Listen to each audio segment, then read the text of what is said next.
इनवान दोस्ती की ताकत। एक छोटे से गांव में दो दोस्त रहते थे, हुस्न और अली। वो बचपन से एक दूसरे के साथ खेलते और हर मुश्किल वक्त में एक दूसरे का साथ देते थे। उनकी दोस्ती की मिसाल पूरे गांव में दी जाती थी। एक दिन गांव के करीब एक बड़ी नहर में सैलाब आ गया। पानी का बहाव इतना शदीद था कि कई घर और खेत तबाह हो गए। हुसन और अली भी उस सैलाब की जिद में आ गए। हुसन का घर तबाह हो गया और अली का खेत पानी में डूब गया। हुसन ने सोचा कि वो अपने दोस्त अली की मदद करेगा। उसने अली के खेत की मरम्मत में मदद की, साथ खेत में काम करना शुरू कर दिया।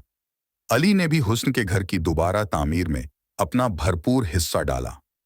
दोनों दोस्तों ने मिलकर अपनी मुश्किलात का मुकाबला किया और एक दूसरे की मदद से दोबारा अपनी जिंदगियों को संवारा। गांव के लोग हुस्न और अली की दोस्ती की तारीफ करने लगे।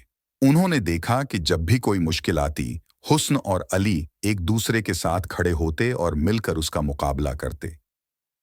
एक दिन गांव के बुजुर्ग ने हुस्न और अली को बुलाया और कहा, तुम दोनों की दोस्ती ने हमें सिखाया है कि मिलजुल कर और एक दूसरे की मदद से हम हर मुश्किल का सामना कर सकते हैं। हुसन और अली की दोस्ती की ताकत ने न सिर्फ उनकी जिंदगियों को बेहतर बनाया, बल्कि पूरे गांव के लोगों को भी ये सबक दिया कि इत्तेहाद और दोस्ती में बड़ी ताकत होती है।